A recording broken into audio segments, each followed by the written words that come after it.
Hello everyone, welcome to Jazz Study Center.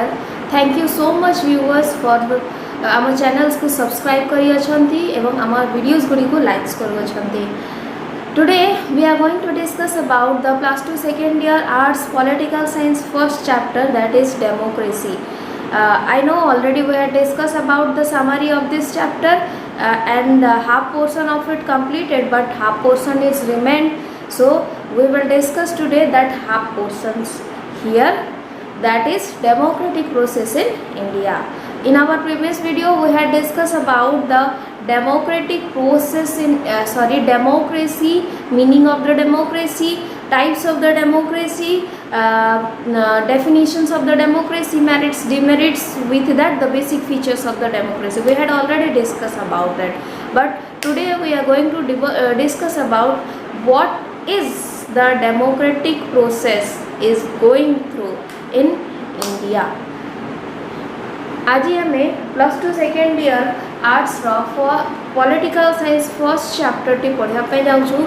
I know आम गोटे video already आम तैयारी कर सारी ए चैप्टर उपरे, बट ताहा हाफ पोर्शंस रही थिला. आज आम ताहा कंटिन्यू करिबा.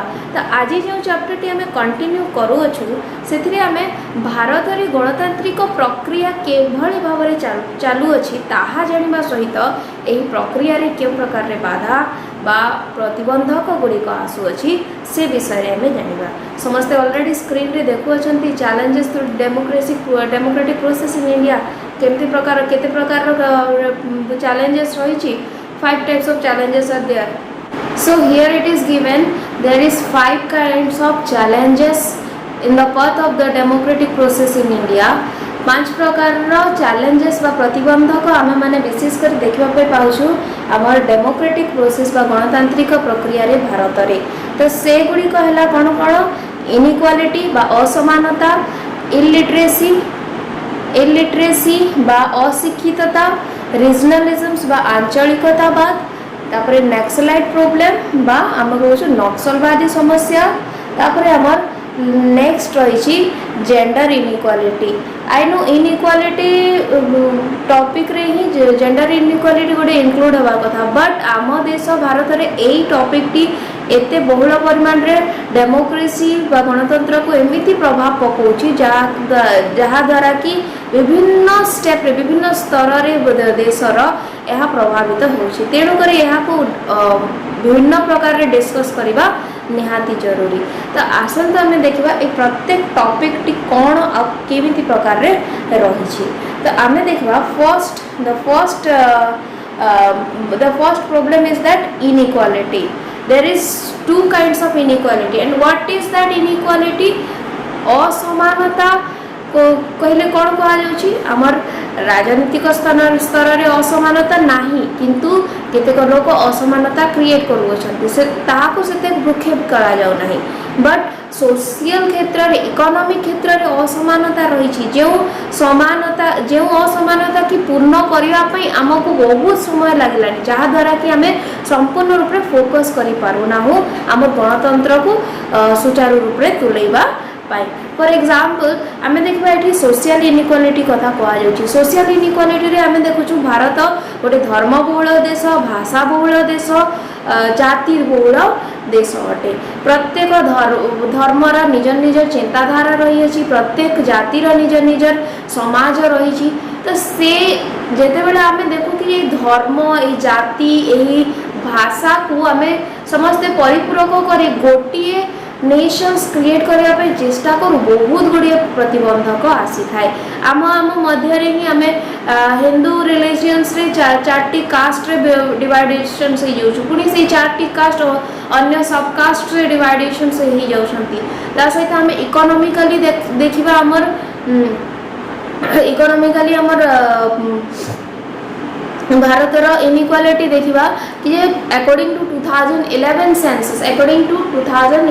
census it is given that 5% of rich household only having the 39% of national assets, with that 20% of rich populations only having the 53% of national income. माने जातीय आयर 53% राष्ट्रर टोटाल जनसंख्यार केवल 20% को द्वारा ही होउछि, जहा द्वारा कि इकोनॉमिकल बैलेंस इकोनॉमिकल इम्बैलेंस हमें निश्चय देखा पाइबा। विथ दैट आम देखु कि आमर देश में वर्तमान अकॉर्डिंग टू 2011 सेंसस अनुसार 2011 जनगणना अनुसार आम देखु कि 29.5% वर्तमान जाए बीपीएल अंडर रही, जोटा कि 29.5% आम पाखापाखि 30 करोड़ तक रे। तो सही इनइक्वालिटीज को दूर करने भितर आम डेमोक्रेसी को प्रॉपर्ली फोकस कर पारनु, जहाँ द्वारा कि आम डेमोक्रेसी वर्तमान मध्य किसी बाधा द्वारा चलुची, जहाँ आमको संपूर्ण सक्सेसफुल आगू नहीं पारुना। फॉर एग्जांपल आम देश भारत जो स्वाधीन है से समय रे अन्य देश माने मध्य स्वाधीनता प्राप्त कले से डेमोक्रेसी को आपणई, किंतु केतेक देश फेलियर हो जाइछन्ति। बट आम देश एमती टिल 68 इयर्स आम डेमोक्रेटिक प्रोसेस आम चलाऊँ। 68 इयर्स कहीं कहली कहीं आम इंडियन डेमोक्रेसी टी आरंभ है 1952। केमिति कहीं 1952 रे आम फर्स्ट जनरल लोकसभा इलेक्शंस आरंभ होता, तेणुक से ही समय ठार आम डेमोक्रेटिक प्रोसेस आरंभ होती कहुए। आई नो 1946 रे कॉन्स्टिट्यूएंट असेंबली क्रिएट कला बेले आम केतेक प्रकार डेमोक्रेटिक प्रोसेस आपणईछु, बट टोटाली आमर पॉपुलेशंस इन्वॉल्व रहिबा जनित डेमोक्रेसी आम केबे आरंभ कला 1952 मसीह। तेणुक से 1952 मसीह आज जाए आम गोटे भल डेमोक्रेसी चलाऊँ, किंतु केतेक परिमाण as like England and USA आम पाखे सक्सेसफुल रिच डेमोक्रेटिक प्रोसेस नहीं, बट रिच डेमोक्रेसी नहीं, आम से परिमाण डेभलप हो पारि ना। तेणुक आमको से डेभलपमेंट प्रतिबंधक यही समस्त प्रतिबंधक गुड़िक आसूची, जोटा कि मैंने स्क्रीन रे देखुं inequality, illiteracy, regionalism, Naxalite problem. तो सही प्रॉब्लम्स गुड़िक मध्य इनइक्वालिटी दुई प्रकार रही, टू टाइप्स रही, जहाँ कि हूँ social inequality and economical inequality. तो सोशल इनइक्वालिटी रे ऑलरेडी मु कहली कास्ट सिस्टम्स रही, रिलीजियन सिस्टम्स रही, लैंग्वेज सिस्टम्स रही, जहाँ द्वारा कि आम केबे भी आम समस्ते समान कहीकि भाभी पारुना। ता सहित इकोनॉमिकली आम बहुत बैकवर्ड होकर रही जाइछु, जहाँ द्वारा कि आम लोकंकर पेट पुरु नहीं, तो से डेमोक्रेसी को कौन देखिए से भाई सिचुएशन हो जाउछि। तापर आम देखु इलिटरेसी। इलिटरेसी रे वर्तमान 2011 सेंसस अनुसार भारत 1951 रे जेते रहितला, केते रहितला हमर 18% पॉपुलेशन केवल लिटरेट बा शिक्षित होइकी रहिथिले। मात्र 2011 सेंसस अनुसार वर्तमान ताहा 74% को वृद्धि होइछि। आ 1951 रे फीमेल लिटरेसी रहिथिला ओनली 8%, माने 8% महिला माने ही 1951 समय रे शिक्षित होइकी रहिथिले। मात्र वर्तमान 2011 सेंसस कहूछि ताहा 65 बा 65 आड़को वृद्धि करिछि। तथापि भी आम देशर वर्तमान सेंसस कहूछि कि जे 2011 रु आज जाए भितरे 30 करोड़ माने 30 कोटी जनसंख्या पढ़ी जानती नहीं कि लेखी जानती नहीं। कहीं आम स्क्रीन रे ऑलरेडी 3टा डिफरेंशिएशंस देखु। मेल लिटरेसी आमर बहुत रही,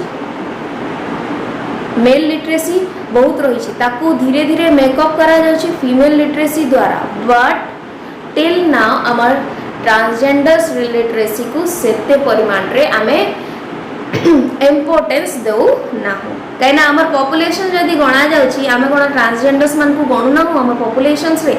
आमर वर्तमान प्रधानमंत्री जो नोटिस देले कि 80% of the 80 crore of the Indian populations are below poverty lines कही कि जो कहले कि जे आमर भारतर 80 कोटी जनसाधारण वर्तमान जाए कौन रही अछंती दारिद्र्य सीमारेखा तले रही अछंती कही कह। तो यही दारिद्र्य सीमारेखा तले कौन केवल महिला और पुरुष रही अछंती, ट्रांसजेंडर्स नहांती, ट्रांसजेंडर्स भी रही अछंती। तो सही इलिटरेसी थिबा जोगु ही एमानक मध्य इनइक्वालिटीज थिबा जोगु ही से जिनसटी होछि। ट्रांसजेंडर्स पर एजुकेशन विषय कहीं भाभी ना रिसेंटली आमर न्यूज रे आमे देखुछु रिसेंटली केते वर्ष हेलानी ट्रांसजेंडर्स मानक पई केतेक लॉस रेडी करा जाउछि जहा द्वारा कि से माने एजुकेटेड होछंती। किंतु सबुठु फर्स्ट आमे मने रखिबा कि जे आम देश कॉन्स्टिट्यूशंस केबे भी ए तीनोटी कैटेगरी को केबे पार्थक्य करी नाही। जो हमार राइट टू एजुकेशन शिक्षागत अधिकार भारत संविधान रे मौलिक अधिकार आकार रे प्रदान करा जायछि ताहा केवल पुरुष मानक पई नुहे कि केवल स्त्री मानक पई नुहे कि केवल पुरुष और स्त्री मानक पई नुहे बट ट्रांसजेंडर्स मानक पई भी अटे बोली कहा जाउछि। तो जेतेबेले आमे ए लिटरेसी आड़ को फोकस करबा मेल फीमेल ट्रांसजेंडर समस्त शिक्षितता उपरे ध्यान देवा केवल सर्टिफिकेट जनित शिक्षितता नुहे बट सोशियली शिक्षित हबार अछि हमको पॉलिटिकली शिक्षित हबार अछि इकोनॉमिकल बैकग्राउंड शिक्षित हबार अछि। सेथि पई तो हमर गवर्नमेंट एबे कोन करि अछंती न्यू एजुकेशन पॉलिसी इंप्लीमेंटेशंस करि अछंती से कहा पई केवल मेल्स पई कि केवल फीमेल्स पई कि केवल मेल एवं फीमेल्स पई नो सेटा समस्त मेल फीमेल ट्रांसजेंडर समस्त करा जहाँ द्वारा कि आमे डेमोक्रेसी को हायर लेवल रे पहुंचाई पारिबा। तापरे आमे देखुछु the next point the next challenges is that regionalisms. आपण माने भाबितबे कि जे रीजनलिज्म्स बा आंचलिकता बात कोठी रही छी कहि बट नुहे भारत स्वाधीन हवा दिन ठारो आज जाए आम देश में रीजनलिज्म्स बा आंचलिकतावाद रही। तो आंचलिकतावाद केमती प्रकार रही आमे देखीचु ये भारत स्वाधीन होला बेलकु केतोटी माने 80 अबव प्रिंसली स्टेट्स गुड़िक रही से प्रिंसली स्टेट्स गुड़िक केते परिमाण रे डिमांड कले कि से माने स्वाधीन आकार रे संपूर्ण भारत वर्ष न गढ़ी कि से माने निजे राज्य निज द्वारा परिचालना करेंगे कहीं। तो सही मनोभाव आज जाए केतोटी राज्य गुड़िक मध्य रही जाइए जहाँ द्वारा कि आमे आंचलिक राजनीति को विशेष गुरुत्व दौचु।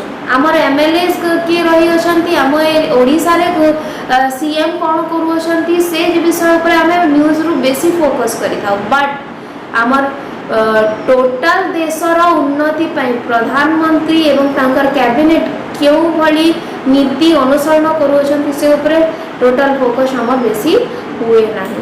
आ से रीजनलिज्म्स थिबा जोगु ही हमर वर्तमान कंप्लीट मेजॉरिटी लोकसभा रे आसु नाही कहीं आम रीजनलिज्म्स मेंटालिटी थिबा जोगु ही लोकल पार्टीज को ही बेसी वोट दोछु और लोकल पार्टीज वोट दबा द्वारा हम वोट बांटी हो जाउछ 2/3 मेजॉरिटी हम प्रॉपर्ली आसी पारो नाही। तो ए रीजनलिज्म्स द्वारा आमे प्रॉपर्ली गणतंत्र कौन से गणतंत्र रे political development social development economic development केमिति हेबा कथा से ऊपर हम फोकस करि पारुना जहाँ द्वारा कि आज भी आमे बड़े डेवलपिंग नेशंस आकार रही छु माने जहार कि प्रोग्रेस चली से भली देश रही छु डेवलप्ड नेशन आकार रे आमे हे पारी ना। तापर हमर नेक्स्ट प्रॉब्लम बा नेक्स्ट प्रतिबंधक होछि नक्सलाइट प्रॉब्लम। नक्सलाइट प्रॉब्लम बा आमे कहछु नक्सल समस्या फ्रॉम द ईयर 1967 1967 मसीहारू एही नक्सल समस्या आम देश रे आरंभ होइथिला। केमिति प्रकार रे आरंभ होइथिला विशेष करी एही नक्सल समस्याटी आमर जमींदारी प्रथा जो जमींदार मानकर शोषण से ही जिनस आरंभ होइथिला। माने सरकार सरकारी कार्यरू जदि कौनसी व्यक्ति कौनसी गोष्ठी संतुष्ट नहांती तेबे से माने सरकार विरुद्ध रे विद्रोह कर दियंती से ही जिनस धीरे धीरे नक्सल समस्या आकार रे आमे देखिबा पई पाउछु। वर्तमान आमर नक्सल समस्या एते प्रकार रे बढ़ी जाई कि 30% 35% ऑफ द पॉपुलेशन से नक्सल समस्या संगे प्रभावित होछंती। ता we can see that is Odisha is also included as a Naxalite problem. Chhattisgarh is there, MP is there. Mostly 40% of the Indian geographical area is surrounded through the Naxalite problems 40% भारतर geographical area Naxal समस्या रे बांधी होई रही अछि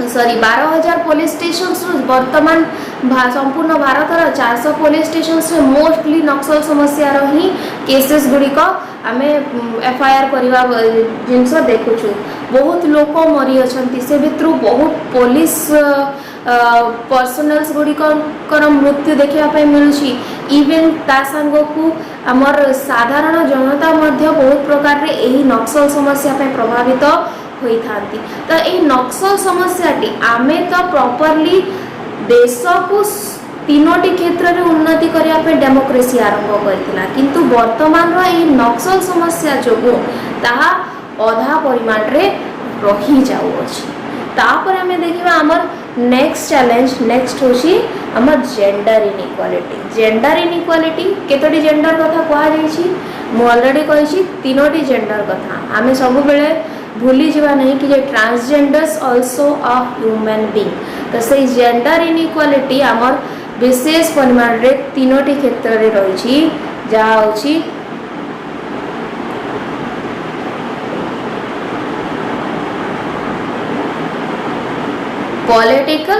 politics spheres in the politics spheres in the social spheres as well as the economic spheres we can see that in the economic spheres mostly bigger companies mostly MNCs companies hiring the male candidates as compared to the female candidates प्रायतः बड़ बड़ companies गुड़िक कौन करती economical development पाई एवं ता सहित से कार्यरत होगापाई आम देखुचु से प्रायतः पुओ मानू हायर करी झील मानू से हायर करती ना ता द्वारा इकोनॉमिकल डेवलपमेंट होउची मानुची किंतु केतेक क्षेत्र रे जहाँ पुओ मानकर आइडियाज रही से अनुसार झील मानकर आइडियाज बा झील मानकर व्यू पॉइंट्स अलग रही से अनुसार से इकोनॉमिकल डेवलपमेंट सेतिकी करि पारु नाहांती तापर हमें सोसाइटी क्षेत्र में देखिबा जेंडर इनइक्वालिटी लिटरेसी रे भी रही अछि तो सोसाइटी रे हमें देखुछु प्रायतः आजिकल आम पाठ पढ़ा झील मानकर करा जाउछि किंतु मोस्टली लोकंग थिंकिंग इटा कि जे अप टू 12 आम पाठ पढ़ाई देबु झील को कहीं तार बाहा करेबार अछि ता सब परे से आ कौन कर करियर कौन रही से विषय लोक पितामाता मोस्टली पेरेंट्स मानकर भी सेतिकी ध्यान ना तो सेतिकी रे ही से झीर एजुकेशन सीमित रखा जाउछि 12 तक पढ़े देलु आइदर आमे ग्रेजुएशन गोटे करे देलु सेतिकी रे हमर सोसाइटी जेंडर क्षेत्र में रोचे माने झील तार करियर आड़ को कौन करि परिबो देशर उन्नति पई कौन करि परिबो से जिनस हम सोसाइटी देखि पारु नाही ता सहित ट्रांसजेंडर्स कौन करिवे सेमानको टैलेंट कौन रही सेटा तो आमे भूली ही जाउछु इवन पुओ मानक क्षेत्र रे भी पुओ मानक केतेक समाज रे पुओ मानक मध्य संपूर्ण डेवलपमेंट करिया पई केतेक फैसिलिटीज दिया जाउ नाही तो ये जेंडर इनइक्वालिटीज रही जो आम तो हमारे जीवन उपर फोकस संपूर्ण रूप से करूना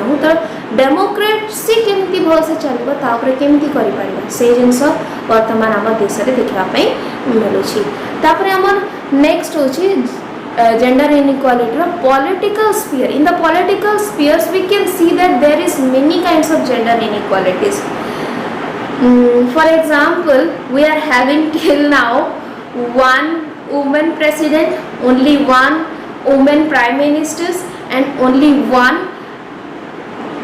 finance ministers. Till now we are living in the 22nd century, sorry, yes, 20th centuries, 21st centuries रे आमे बंचुछु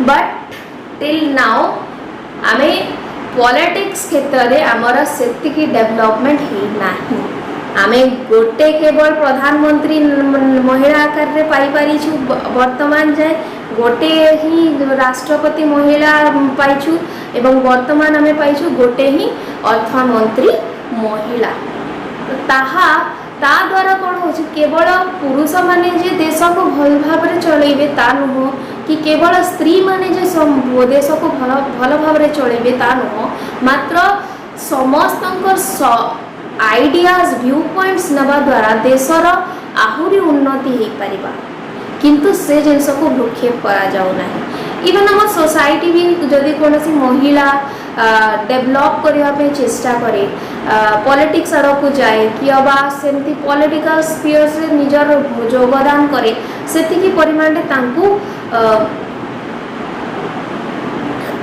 इम्पोर्टेंस दिए ना तो से जिनस थिबा जो आम डेमोक्रेसी वर्तमान जे उत्तम रूप से चली पारु नाही सो एटा थिला आमर challenges to the democratic process in India. So thank you so much, thank you for the 1000 subscribers, for all the viewers, thank you, keep studies, keep learning and keep safe.